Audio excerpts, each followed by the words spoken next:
It's time for Tycoons of Small Biz, spotlighting the true backbone of the American economy, the true tycoons of business in America, the owners, founders, and CEOs of small businesses. The show's hosts, Austin Peterson and Landon Mance, are registered representatives of Lincoln Financial Advisors Corporation, a broker-dealer member SIPC, and registered investment advisor. The views expressed by your hosts, Austin and Landon, are not necessarily the views of Lincoln Financial Advisors. Let's lean in as Austin and Landon connect with this week's Tycoons. Good afternoon, Tycoons, and welcome to today's episode of Tycoons of Small Biz. I'm here, as always, Austin Peterson, one of the co-hosts, and co-host number 2, Landon Mance from Las Vegas, Nevada. And we are excited to have on the show with us today, Jenni Cohen with Sussex Law out of Denver, Colorado. Jenni, welcome. Thank you so much for having me. Yeah, we're excited to have you here. And I've, full disclosure, I've spent an hour on the phone with Matt, so I know way more about you than you think I know about you. And he has told me you are a rock star, and we're in good hands here. So I don't know many husbands who wouldn't say their wife's a rock star. But, he's a little biased. Yeah, he definitely sings your praises. So excited to have you on the show. Just what we typically do is have our guests tell a little bit about themselves personally before we jump into the business side. So, tell us about your husband, Matt. Tell us how long you've been married. Tell us, whatever else you'd like us to know about you personally and your family life, and then we'll jump in. Wonderful. Well, I have been practicing law here in Denver for about 20 years, and 2021, in addition to not being 2020, I'm also going into my 20th year of marriage, and we have one daughter who will be 16 in March. So that's been quite a fun challenge. In my spare time, I spend time with my family, and I spend a lot of time working with a volunteer puppy rescue here in town. So it's very frequent that I have foster puppies at my house, much to my husband's chagrin. Well, Landon and I are both dog lovers. I've got a golden doodle. You've got a golden doodle too, right? That's right. Wonderful. Yeah, so we're big dog lovers, and from a family standpoint, we talked about this a little bit before the show kicked off. But my 20-year-old son is in the room today, and you're lucky he's not on screen, because he'd probably be holding his forks up and making fun of the fact that you went to the University of Arizona. So. Well, I know he'd be in good company. My family, I come from a long line of Sun Devil fans. So, yeah, that's right. You're a native Arizonan, correct? I am born and raised. Yeah, very cool. Well, I'm sure this time of year you miss being in Arizona. I do, although it's going to be 60 degrees here in Denver today. So I can't complain. It's pretty nice. You can't beat that. And there's probably snow-capped mountains off in the distance. And we got a lot of snow last week. So there certainly is snow in the mountains. Yeah. Well, I got to tell you, I lived about maybe a year and a half in Denver when I was in junior high school. My dad worked at the old Stapleton Airport. And, the job didn't end up being what he thought it was going to be. So we didn't stay long. But I grew up outside of Salt Lake City, Utah. And the biggest frustration for me living in Denver was the fact that the mountains were so far off in the distance. I know. Salt Lake City, they're right on top of you. We've got some friends in Salt Lake City, and they complain when they come here. It takes so long to get to the mountains because they can be skiing in 30 minutes. So It is very different, and it is very flat. People are shocked. It's very flat. I mean, the mountains are here, but they're not right in the city. Yeah. So we definitely do not have Salt Lake or gosh, Provo. I remember going to Provo for the first time and saying, holy cow, the mountains just jut out of the middle of the street. Boulder has a little bit more of that feel, but Denver feels very flat sometimes. Yeah, it's a crazy juxtaposition for sure. And Landon and I both, so I said I grew up in Utah, but Landon and I both serve clients in Utah as well. Landon's wife is from Utah, and so we spend a lot of time there. And the office that so we're part of Lincoln Financial Advisors. We own our own practices, but that's the broker dealer. And so we use their office when we're in Salt Lake City, and their office there is literally a mile and a half from going up the canyon to Brighton and Snowbird, Solitude. So it's so that close. You can literally 10 minutes leave the office and be on the slopes. That's crazy. Yeah, no, it's much further. And it feels like it's getting much further every year. Too many people have been moving here, so it takes a long time to get to the mountains. Yeah, it's crazy how much growth you guys have seen in Denver. It's insane. It's insane. Yeah. It's sort of like it's been discovered. The weather is shockingly mild. People don't believe me. As a native Phoenician, I don't love the heat, but I sure do love the sun. And so I get sort of the best of all worlds. I mean, Salt Lake City weather is very similar. Yeah. I just think that it's, some of the best. If you want four seasons, it's hard to beat. It's gorgeous. It's sunny. We've got a lot of beautiful natural part and national parks, as does Arizona. I mean, the Southwest is a gorgeous, gorgeous part of the country. Yeah. Yeah, I tell people all the time that are part of Lincoln Financial Advisors or other groups that we work with that are East Coast based, and they'll come out for a conference, and I said, I'm not sure I'd come out because you may not ever go back. When you discover how That's much right. better it is to live on the western side of the United States, you may not ever go back. It's so true. It's so true. Yeah, we just don't have gray all the time. The snow doesn't hit in September or October, and it's the same snow there in February. Yeah. It's just filthy, and I mean, we don't know from that. So we're lucky. We're Yeah, lucky. absolutely. Well, let's jump in and talk a little bit about what you guys do at Sussex Law. So just Yeah. kind of give us the overview of what it is that you guys do, specifically who you serve and what type of transactions or whatever that you do. I'm Yeah. sure the listeners will be excited to hear about this. We're a privately held business owner's boutique shop. And we really do hold ourselves out and fancy ourselves to be advisors for that mid-size privately held business. And that can be everything from formation, although we don't usually get involved until a business is a bit more mature, but it can be everything from growth, strategic growth, incentive compensation planning, but oftentimes with an eye for what is your ultimate exit strategy. So within our firm, we have a employment litigator who does both employment transactional as well as litigation, complex commercial litigation. My other partner is a 24-year real estate attorney, so focused mostly in development, covenants, a lot of construction of apartments with condo redevelopments, conversions after certain, tort liability periods have closed for developers. So we try to do anything that a private business may be looking at having their transactional counsel, or really we want to be their outside shop that they call. Hey, we've got a problem. We don't know if it's a problem, but can you take a look at it? Because again, much like you all, my goal is, okay, how can I give you the best representation? What does success in this business ultimately look like? And what does that look, does that look like having a certain dollar amount in your bank account? Does that look like having enough money to run a charitable trust? Um, does that look like a business that you think that your children want to purchase? Does it look like a business that you've already identified the key employees that you're gonna sell to?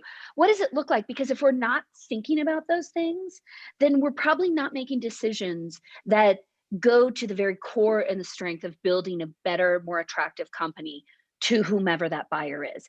Even if you do end up doing a family transition, I will bet you dollars to donuts every single time. If you've constantly made at least part of your thought process, what does this do to increase value in the business? Even if you do an internal transition, you've increased the value. Yep. Agree 100%. And, Landon and I have been doing this long enough that we see that most business owners don't think that way. I know that we definitely way too often use the phrase begin with the end in mind, right? Thank you to Stephen Covey for that. But that's really what it's about. And you even said it, like, so what if you plan to sell to an outside party and it ends up being a family transition? It's about having the planning steps throughout the entire process and building a company that has greater enterprise value so that you have options. Mm-hmm.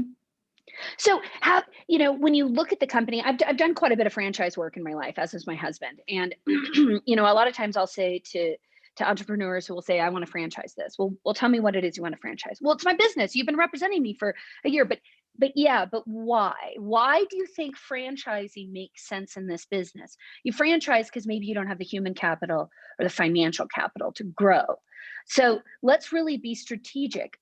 And again, even if you don't ultimately decide to do a franchise, you've at least gone through the methodical process of saying, is all of the information and all of the value of this business inside my head as the founder and the principal?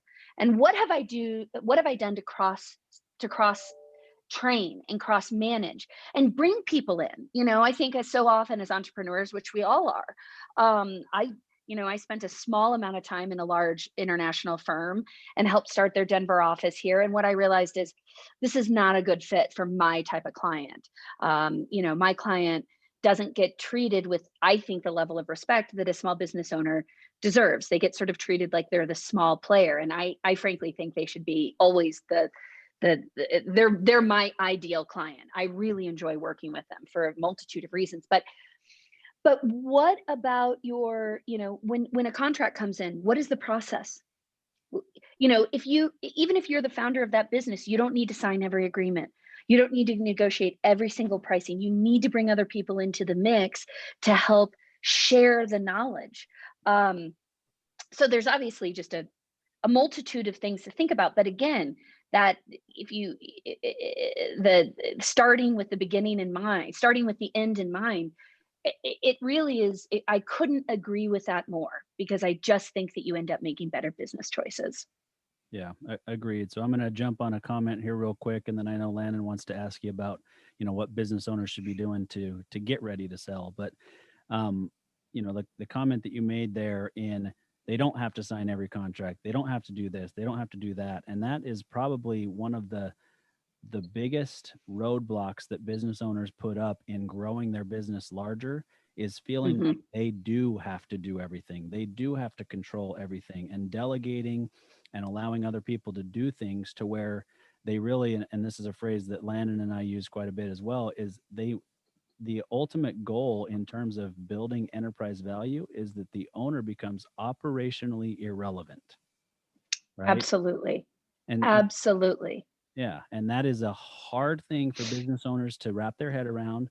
Most entrepreneurs are control freaks. They want to control everything, and they're concerned, right? Because this is their baby, right? Most of their net worth, 100%. not all of it, is tied up in their business. And so it's a tough thing to get past, but if you can get past it, that's where we can really build some great value for them. Absolutely. I 100% agree. And oftentimes I tell clients, even when we're in the middle of a transaction, maybe they've worked for the last 50 years and they think, oh, they can't wait to be home. And I'll say, okay, so this business is so much more than a job. This business, it has another seat at your dinner table. This business is oftentimes the other person in a marriage. I mean, the business takes on such a personal and emotional attachment and it should. You built it, especially, and that's one of the reasons, frankly, I don't like working for large publicly traded companies. I like working for entrepreneurs because there's an emotional connection. Something made you get into this business, and something has caused you to drive to succeed in it. And even if you're struggling, the business is top of mind. So it's absolutely emotional. And we'd be remiss if we don't address it as such. I mean, it is a part of the family. If you're an entrepreneur, that business comes home with you each night around the dinner table. Yeah. And before you think you're ready to walk away, you may want to check with your spouse to make sure that they're ready for you to be home every day, right? I have had a couple of calls from some it has been wives who've said, okay, so now we have more money than we know what to do with Jenni, but can you find him something to do so he's not here all the time? Yeah. So I have started to sort of say, okay, well, so what are you interested in? Is your spouse ready to have you home all the time? The ultimate test, Jenni, is when a business owner is, saying that they think they're ready to move on. Yeah. The ultimate test, send them home, tell them to turn their cell phone off for 1 week, They cannot accept any business phone calls or emails, and see how they take that test. And if they can't make it that 1 week, then They're not ready. probably not quite ready to transition out of the business. I'm curious. I want to know Sussex Law. Mhm. Okay, now I had to Google this, full disclaimer.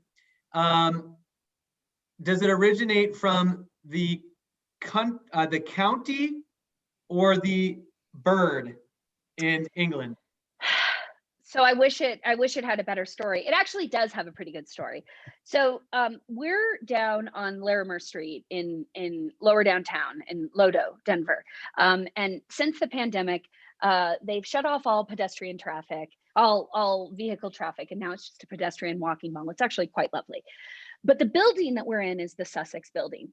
And the reason that the story is interesting, at least for what we're talking about, is never did I think I would be in a situation where I had to walk in the shoes of, I had to live the experience that many of my clients at least try to avoid or caution against, which is the death of a partner. So I had a partner. I was out of private practice. I was in-house with a financial services company. I had no interest of ever coming back into private practice. I had done my stint at a large firm. I realized that wasn't a good fit for me. And my very dear friend asked me to come back into private practice. We worked it out. I ultimately decided to come over, and I said, I don't want a firm that's got a bunch of names in it. I don't want to fight about whose name is first. And so we just sort of randomly picked the name of the building. Well, fast forward 2 years, most fun I've ever had practicing law. His name was Tim Scott, and he passed very suddenly in 2016 at 43. So it was horrible. But what was also fascinating is we had not finished our buy-sell agreement. So I tell people, back to your question about what do you do to get your house in order? If it's a solo ownership, that's a different story. But if you have different partners, having documents to sort of appropriately govern what happens, because as much as you like your business partner's spouses, you don't necessarily want to be in business with them. And so it was a very tough, but also very illustrative and illuminating experience for me, because when I talk with business owners that have some disparate owners, with a potential for too many cooks in the kitchen or conflicts amongst the owners, I know what I'm talking about when I say if you don't have an agreement in place, it can be really hard. And I'm not talking not getting along. I'm talking totally unforeseen, awful tragedies or things that are not expected. Well, what happens to the business? Again, coming back to this idea that I think it's difficult to look at these businesses. And again, probably because what all of us do, we get close to the business owners. We understand why that business is passionate, why they have a passion for it, why they care about it. And it becomes something that we care about by extension as an advisor. For that business owner, knowing that their business is going to be well, even if they are no longer here, or there's going to be some resolve for their family, that's hugely important. And again, to your point, Austin, it continues to bolster the security and the integrity and the strength of that business. Because much like you've taken the institutional knowledge and the brilliance of whatever the founder had, you've spread that out, you've cross-trained. You aren't stuck with a widget maker that doesn't make widgets the day after the widget founder is hit by a bus. You have something that still has value. And so all of those things I really do think come into play with how do we make a stronger business? We make a stronger business that's attractive to third parties and insiders by frankly making good, sound business decisions. It's just a way, that's often how I think about it. It's another step in your process, be it contracts, be it insurance procurement, be it corporate governance, be it incentive compensation for who you deem to be key employees. With each one of those things, at least add into your analysis, what does this look like? Does this strengthen the position of the company?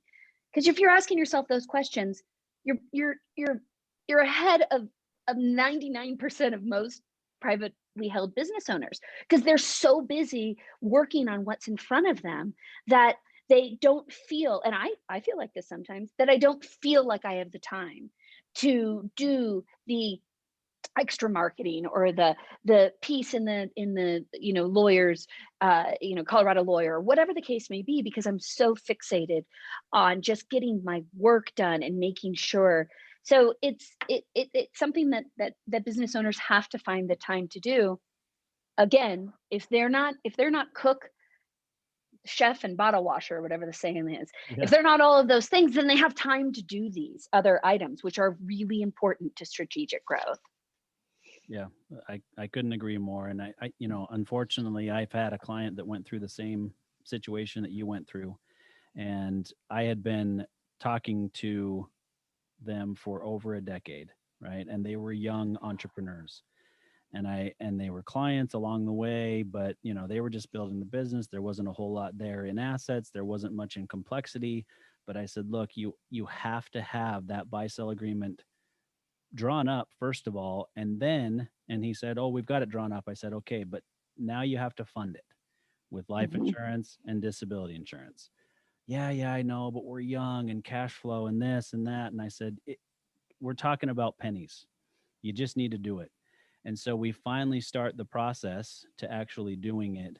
So they start with 3 partners. They end up buying one out. It just wasn't working out. So the 2 got together and said, let's buy him out. And he agreed.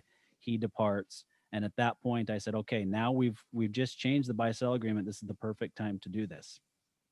We start the process. Literally, we're going through underwriting. We're starting, to get all the premium, all that kind of stuff put together. And 45-year-old, massive heart attack, and he's gone. And so now all of a sudden you've got this one owner that's left, and it was never combative. They were always, really good friends. He was good friends with the wife that survived him. Everything was good, except that she still sought, as she should, good legal representation. So what happens? He loses a partner. Buy-sell agreement wasn't funded. Now he's having to pay the spouse out with after-tax dollars over the next 5 years. And on top of that, because her lawyer did his or her job, he also then had to have life insurance and disability to cover if something happened to him before she was paid out. Yes. So it was the double whammy. Not only did he have to pay it out in after-tax dollars, and it cost him a lot and made it so he couldn't grow his business the way that he wanted to because he's got all this money going out the door. He also then had to buy the insurance mandated due to the agreement so that it didn't happen again to the surviving spouse. So people don't think it's that big of a deal, and people think I'm young, I'm 43, like your partner, I'm 45 in this situation. It's just something that needs to be done early because it truly is pennies, right? I mean, he could have had $2 million in tax-free cash that was received to go to the spouse, and and buy her out. Gone on, right? And everything would have been great, but instead he had to buy her out over 5 years, and it was a detriment to the operations of the business because of it. Well, and an appropriately structured buy-sell, really thinking through what the company's responsibilities are, what the other shareholders' responsibilities are, ensuring that the obligations of the company are appropriately funded.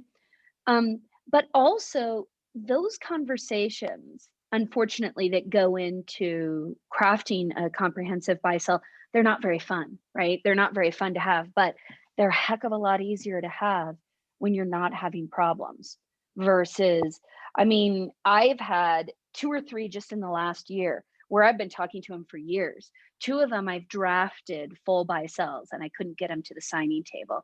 And now we've got, it's not a death or a disability, so it's not insurable, but I could have had a Texas shootout provision where one side, if you can't get along, one side can make an offer, but in order to keep them honest, the recipient of the offer can flip the offer and say, okay, if it's what's good for the goose, you will buy me out at that same price. Now, again, I don't know that I've ever actually had someone truly exercise their rights in a shootout, but it's a huge hammer to get people to the bargaining table. And when there's nothing governing the relationship between the two parties, it can be tough because things change. Yeah. Things change, and you just don't know that you're always going to be in lockstep with your partner or partners. Yeah. Couldn't agree more.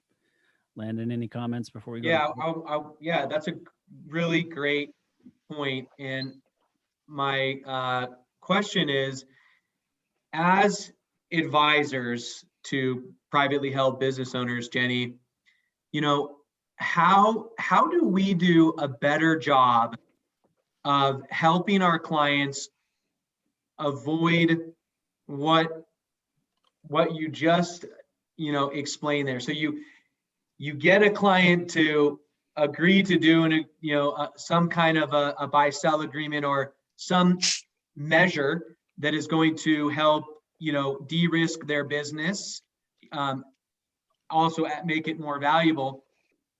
So how do we do a better job of advisors to get that client that you just described? How do we get them to come in to sign the agreement? So I guess this is kind of a rhetorical question, but also, I'd love to hear your thoughts if you got some there. I mean, what do we do to do a better job for our clients in that regard? That's such a good question, because I struggle with it, where I follow up. Did you guys sign? What's the status? It's become even more difficult, and since March, where you're not having as many face-to-face.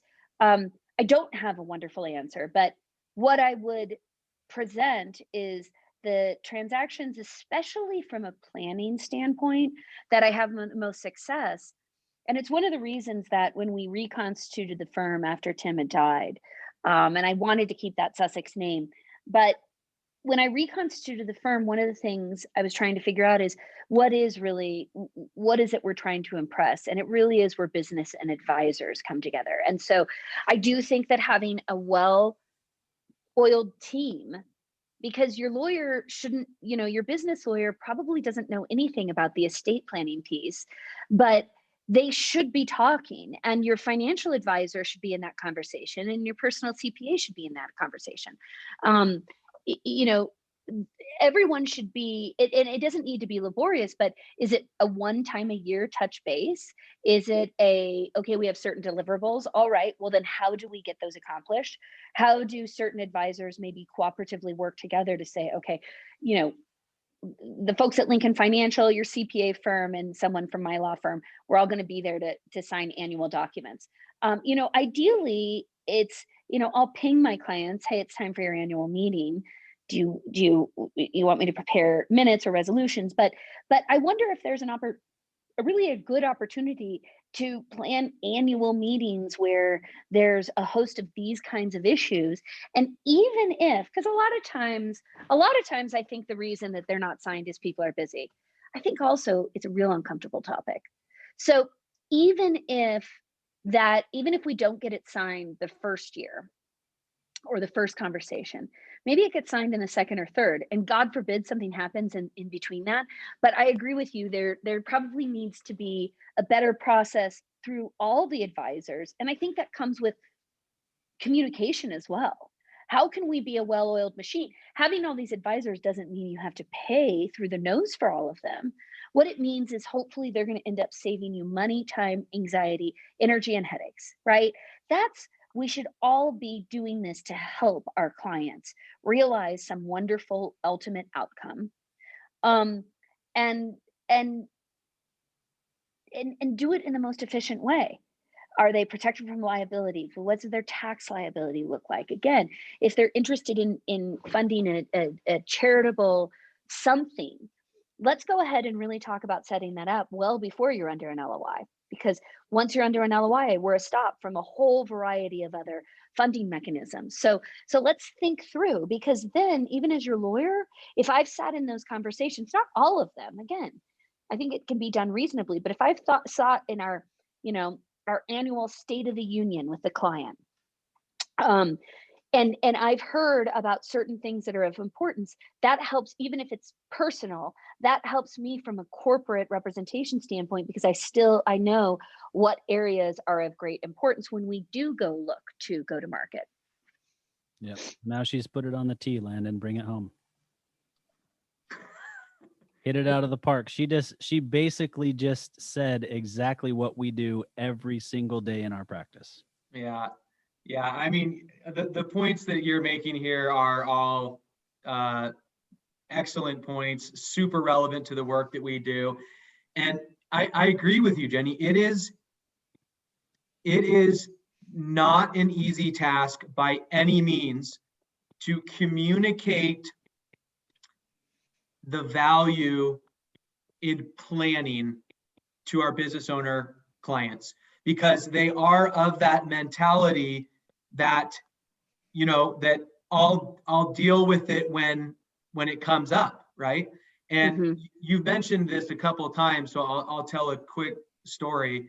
You mentioned setting up some kind of charitable vehicle or doing some charitable planning for those business owner clients that are, so inclined.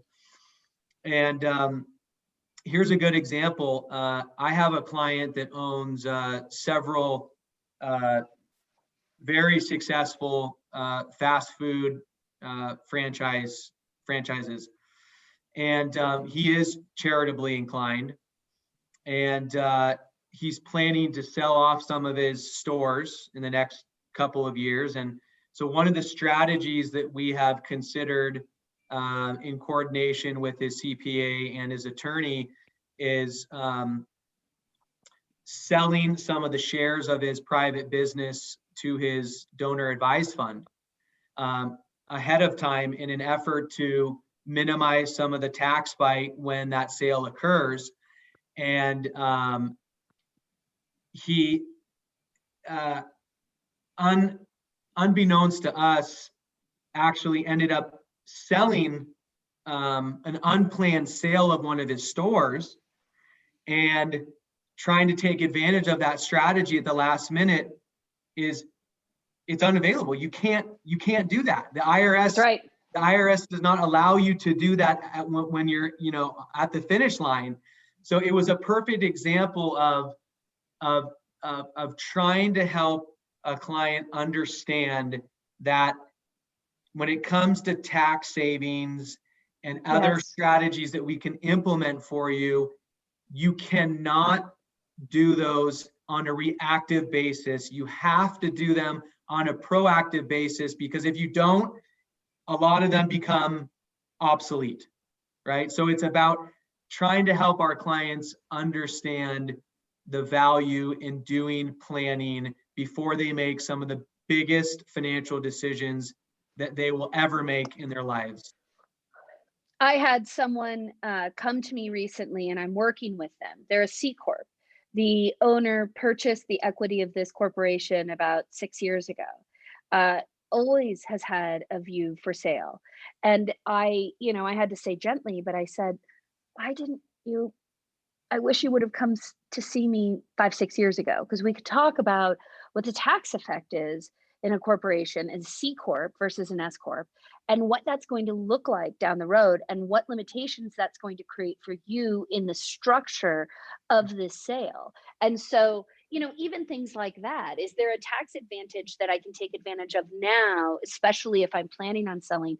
Does a conversion make sense? Is this the right vehicle? What should my board of directors look like? How much indebtedness makes sense on a business of my kind? I just think that there's a variety of things that people don't think affect the ultimate outcome, but they do. They affect the ultimate dollars and cents, and how much you're actually going to be able to leave the table with, which is a big deal. I mean, to most people I know. Yeah, and it's hard because the trajectory of this planning work, it's kind of like the hockey stick, right? Where everything's all fine and dandy, the business is going well, but to execute on this type of planning work, like, it's gonna be kind of hard and not really fun while we do this, but ultimately this creates, long-term value, for your company. So this has been fantastic so far, Jenni. If we can just pause for a moment here to hear a quick commercial from one of our great sponsors, and then let's get into, as we know, a deal is done in the terms, and we want to hear, your thoughts on that. So we'll take a quick break here, then we'll jump back into it. Wonderful. Whether you're an established local company or a brand new startup, you can count on GBS to be part of your family. We're not just any benefits consulting firm, we're GBS. We have nearly 30 years of experience in group benefits, a strong sense of purpose, and it shows. GBS, believe in something better. gbsbenefits.com.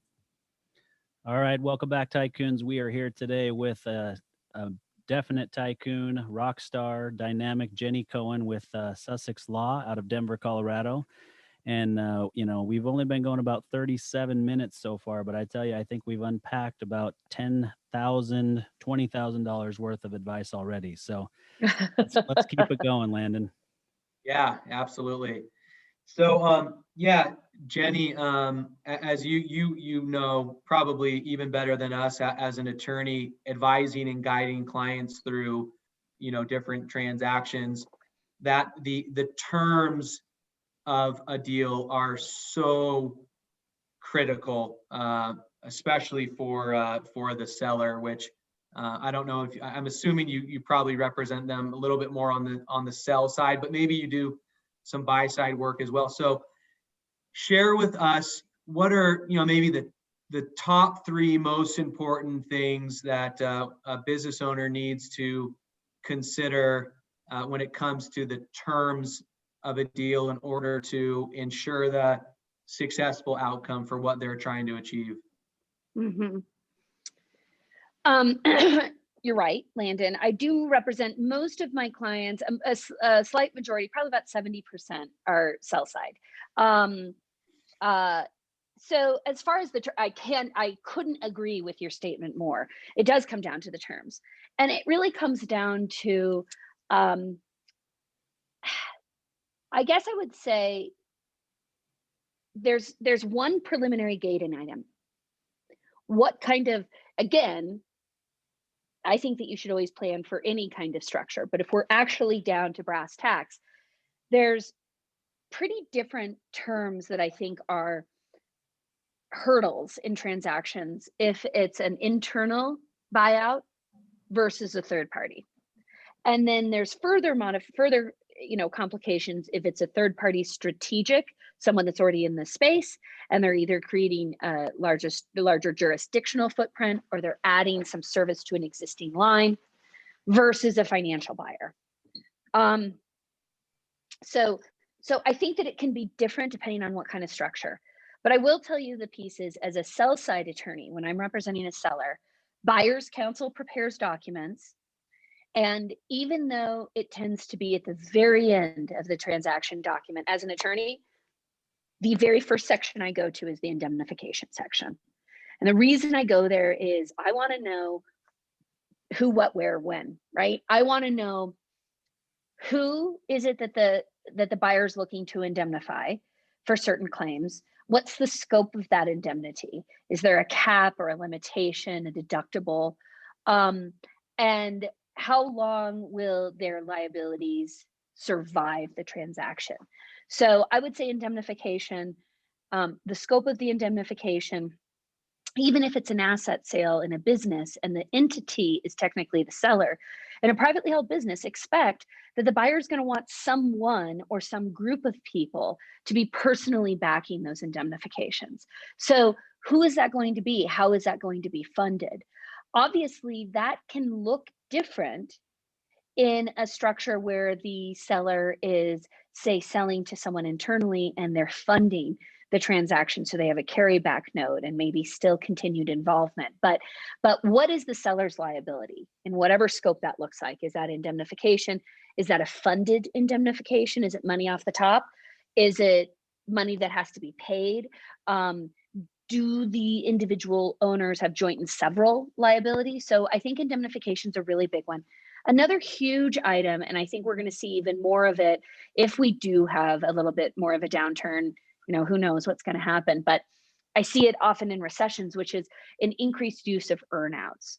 And by that concept, it really is, okay, seller, we're buying your business.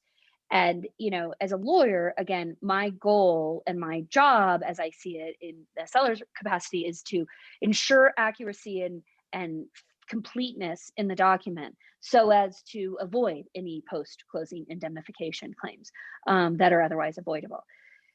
In that, so an earnout oftentimes says, okay, seller, I'm going to buy your business for X dollars. But I'm going to buy your business for 10 million, but I'm going to pay you 7.5 million. And I'm going to carry back the remaining $2.5 million, provided you meet certain hurdles, certain projections, necessitating that person's continued involvement.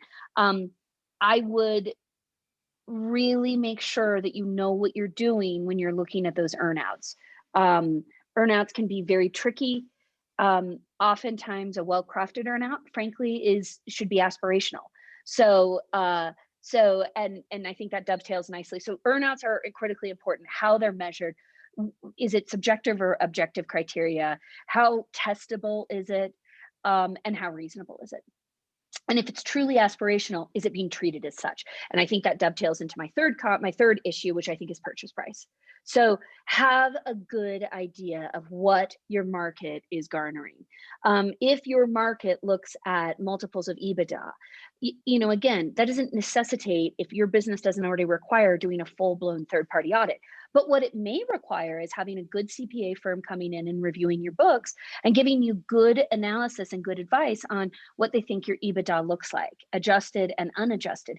And by keeping involved in, be it a trade association, be it members of other people that are in whatever your community, whatever your business community is, so that you can keep your finger on the pulse of what are other privately held businesses like mine, what are they receiving in third-party transactions, and are those strategic buyers? Again, I'm always going to advise private held business owners, if you know someone else in your space, wherever they are, and they get acquired by someone who's acquiring those businesses, have those conversations, because your business may be the next one and it may make as much sense. And gosh, that's nice when that happens, because you don't have to get a banker and you don't have to pay broker fees, and you're dealing with someone who knows what they're doing. So I would say purchase price, earnouts, and then the scope of your indemnification.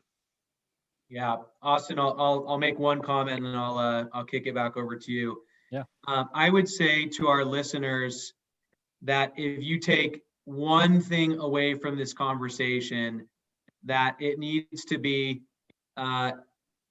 you need to talk to a Jenni of the world way before you get into the due diligence process of selling or buying a business, because she has made so many great points that can only be successfully addressed in preparation for something like this, not in reaction to something like this. Because a lot of people say that lawyers kill deals, and it's no, they don't kill the deals, they just expose the major issues with it, and the deal falls apart because the preparation work wasn't done. So yes, my point is, contact Jenni or another M&A attorney months and months ahead of before you sign that LOI or something to that nature. So yeah, I couldn't agree more. And I was actually just going to jump in real quick on the earnout portion of what you said, because I do believe that that's going to happen much more often going forward. mm-hmm. Now, I mean, it's pretty easy to get capital these days. There's quite a bit out there. Interest rates are low. There are options still, but there can also be a strategic reason to use an earnout on both sides, quite frankly. Yep. And if they're structured appropriately, then it can build a nice option for both. right? A protection Mhm. on the buy side, a nice potential kicker on the Yep. sell side, right? And so we have to remember when we're structuring these deals that when anybody buys a business, they're buying it for the future cash flows of that business, what they believe it's going to be able to do going forward based on what the new buyer brings to the table, how they're going to invest their dollars, what they're going to do for growth, all those sorts of things. But then that protection is, gosh, this guy's been running the business for 20 years and he did a pretty darn good job of it. And I'm buying it for a reason. So, if I keep him on and give him kind of a bonus for staying on and pay him Mhm. more or her more for doing certain things in the business, it's a great thing on both sides. And I think it can Yes. be a very good strategic decision, regardless of how easy it is to come up with capital or what the economic conditions are. Mhm. Yeah. All right. So if we go all the way back to the beginning, and I know formation isn't a big thing for you guys, but if because of the experience that you've had over the last 20 years working with business owners in different stages of their business, what advice would you give to a business owner that's looking to start a business? Like, what do they need to think about? Oh, this one's actually relatively easy for me because I spend what feels like an inordinate amount of time trying to undo these. Do not give out ownership interest in your company like it is Tic Tacs. Do not do that. That devalues your company. That devalues you. Don't do that because even if, and I understand capital crunches. I understand wanting to lock down talent. So again, let's figure out how we can do that in a creative manner that maybe doesn't necessarily give someone a seat at the table. Because I will tell you, there's nothing that's more frustrating than being a founder where you gave 5% to an employee you liked 15 years ago, and now he's being a wrinkle in the deal. So um, please do not give out ownership interest in your company unless it is duly it is appropriately structured. You've really thought through it. And is there another way to accomplish this? I mean, I'm a big fan of profits interest. I'm a big fan of bonuses that track performance. Look, I think we can set all of the appropriate incentives, but don't offer people ownership interest, actual equity ownership interest, unless it makes sense. And I'm not saying that that's a one size fits all by any stretch of the imagination. There are plenty of transactions that it makes sense, but make sure that it makes sense, because when you give that person interest, one, it's a taxable event for them, but two, you're now in business with them. Are you ready to be in business with them? Even if you say, yeah, but I have all the voting interest or I have this. Yes, but could we have accomplished that through some other mechanism short of giving away equity? And I think so often I've had, candidly, one of the reasons a lot of times I don't do a lot of the startup side is I've been really involved in quite a few development, real estate, a lot of construction related businesses and financial services. I haven't been as involved in my history with tech. And part of it is, I had a few clients early on where it's brilliant, complex structures. And I'll say, okay, but why? I don't care that you're given class D interest to this person. Great. We have a really, really complex waterfall. Why are you doing that? When we could do this. Doesn't this seem, you only pay them if you have something, and this seems to track, and their primary goal or primary objective is business development. So this seems to link perfectly, but please do not willy-nilly give away ownership interest in your company, because it it rarely ends up well. And again, do it after you've talked to someone and you understand what the ramifications are. Yeah, no, I think you hit the nail on the head, right? I mean, your experience is not typically in tech, and that's where this is coming from, right? Mm-hmm. We're in this economy that everything that gets talked about is Amazon and Facebook and Google and all these tech companies that are out there, and the way that they got started was giving away that equity. That's right. I tell people all the time, I've got members of my Vistage group, there are lots of ways to build a business without giving away equity, without Correct. even taking on venture debt or any of the Yes. types of options that are out there. There's a lot of ways to do it. just make sure that you know what you're doing, and there has to be a strategic decision for you to do that, not just, well, this is easy to an easy way to raise capital or easier. And I guess just one other piece to add to that is, and I think it's a companion, which is really, to the extent possible, have an understanding of who you're going into business with. You know, if you're in a professional services, an accounting firm or a law firm or architecture, engineering, a lot of times you're hired and maybe you that's how you continue your career. But if you're an entrepreneur and you're creating a business or you're going in to buy a business with someone else, really make sure that that person is the right person. So for example, I've had these very awful and uncomfortable conversations, but I've said point blank, hey guys, so I've tried to bring up the buy sell 3 or 4 times. You're both so uncomfortable, you're having trouble looking at each other. That to me screams, and this is the only piece of my counselor title that I'll use, you know, in the counselor capacity. But if we can't have these conversations and things are good, that's a problem. So we need to unfortunately try to figure out how we have those conversations. And if you're in business with people that you can't have conversations like that with, then that makes me a little bit concerned for you. So again, all things being equal, if you're on the front end, here's some things to think about. Yeah. So now you've got me nervous about this merger with Landon that I've got going right now.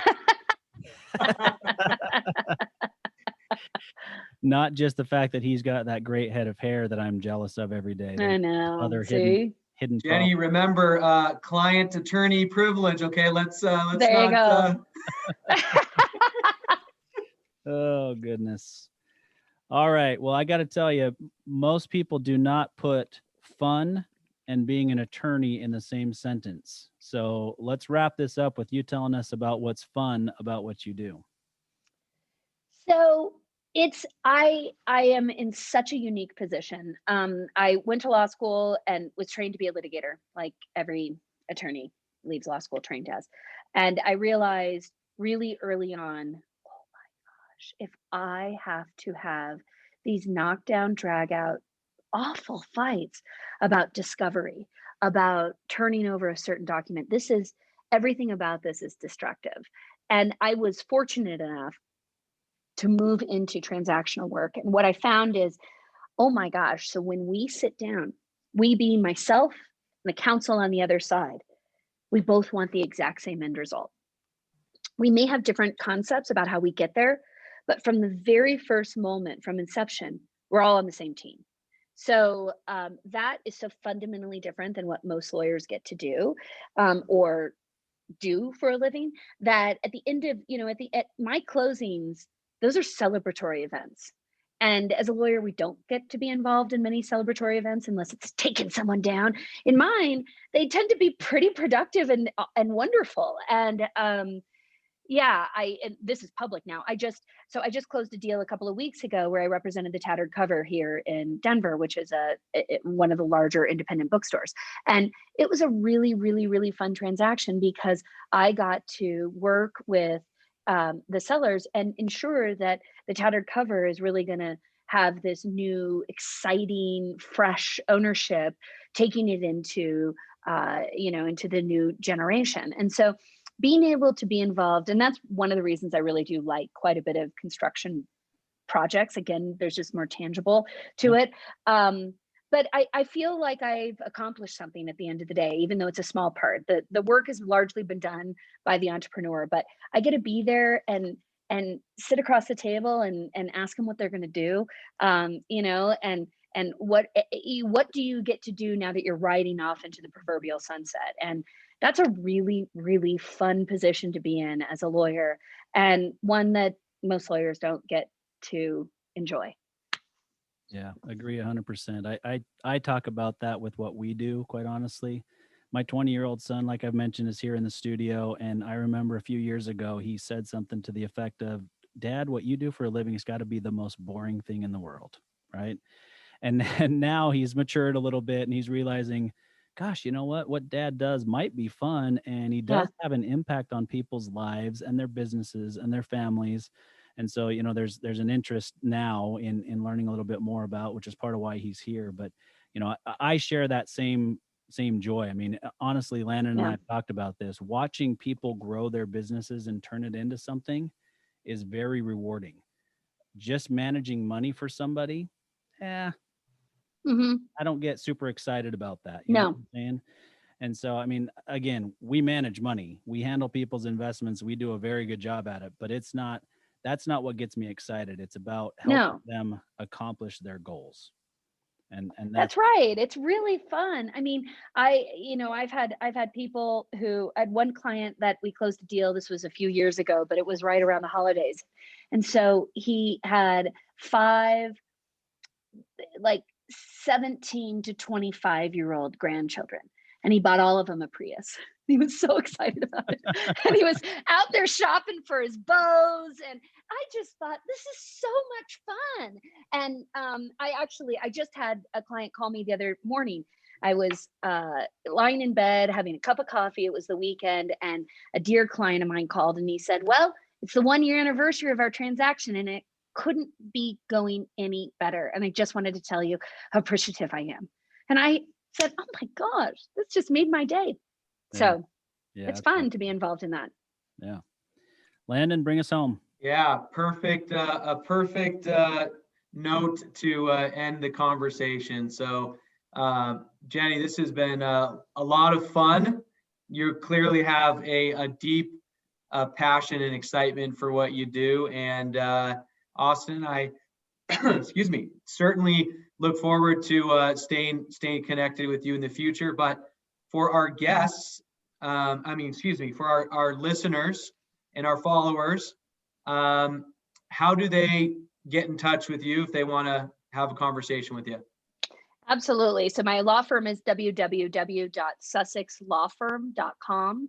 My email is jcohen, JCOHEN at Sussex, SUSSEXLAWFIRM.com.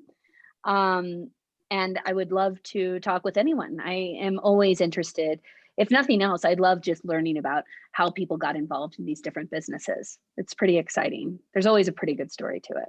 Yeah, agreed. Absolutely. Well, Jenni, really appreciate you making the effort and the time to come on and chat with us. I have no doubt our listeners will get some value out of this. So thanks again for joining us. Thank you so much for having me. Yeah, you're welcome. Happy New Year, everyone.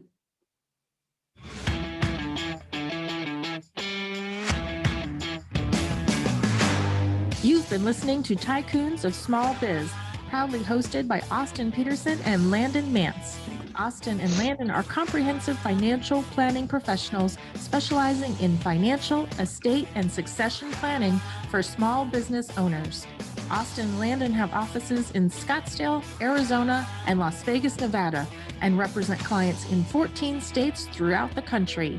Join Austin, Landon, and the featured Tycoons live every Tuesday at 1 p.m. right here on Business Radio X and your favorite podcast platform.